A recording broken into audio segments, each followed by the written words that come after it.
Hello viewer, today I'm gonna talk about an issue of I saw an advert for the training of civil servants who are about to retire in 5 years so that they can be able to know how to use their money.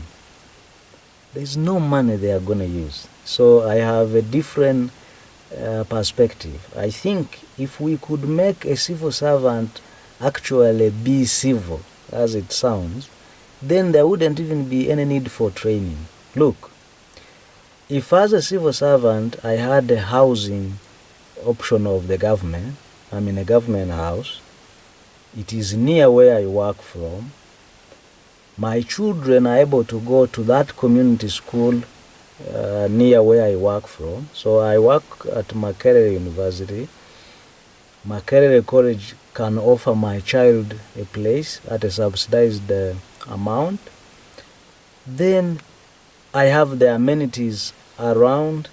That means I will be able to save a big chunk of my salary. So by the time I actually retire, I have some money. Now, on the contrary, we hustle.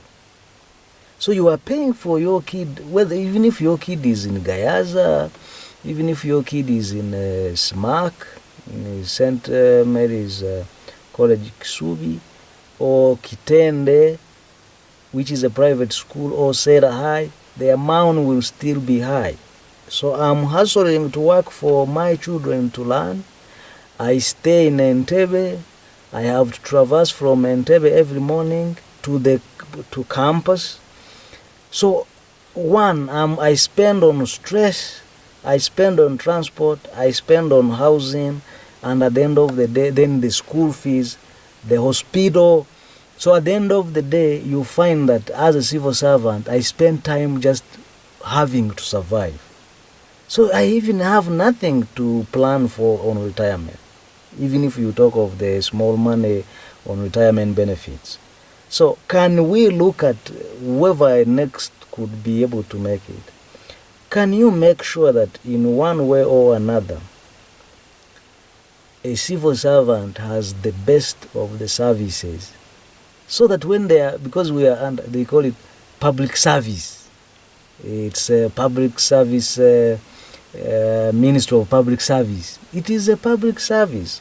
So before we do give public service, before the service delivery, can we be serviced ourselves? Can we get the service so that we are able to give out a service? So it is a good initiative to teach people how they will retire successfully, happily, probably multiply their benefits. But that's not at that age when you retire at 60. That's not the age when you are hustling. It should be the age when you are enjoying.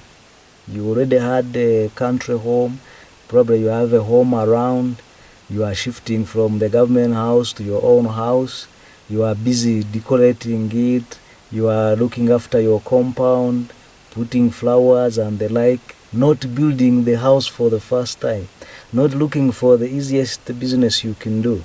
You were used for being in the books, reading people's reports and theses and the like.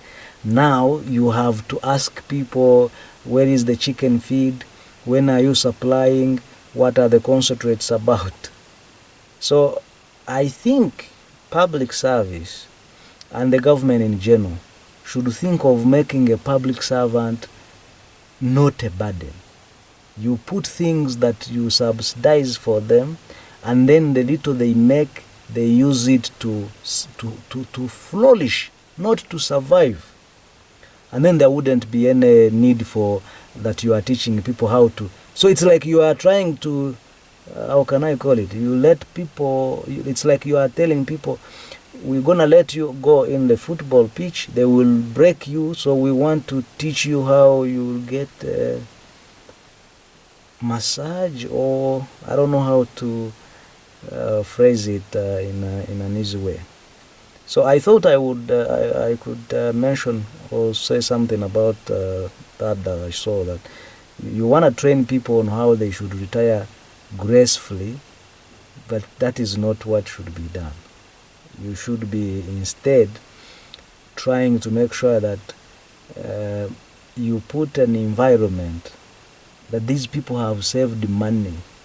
They have already done some investments, the basics, having a home, having a property, and when they retire, they rush now to develop those properties. So if somebody had already bought a plot, is either planting trees, but you are retiring, withdrawing the money, you want to buy land, put trees, wait for them to grow for 10 years, you want to use them at 70, and then there are also other problems. There are medical issues. So let public servant have medical insurance,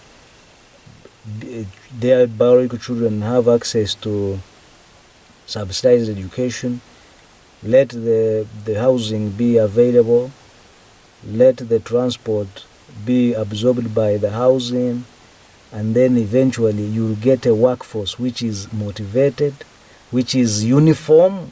Because if I'm coming from Entebbe every day, I'm stressed. Somebody is coming from Gayaza, another one is coming from Mukono. We meet. You are tired by the time you reach the job.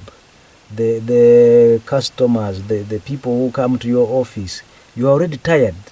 You don't even want to talk to anybody. Probably somebody scratched you.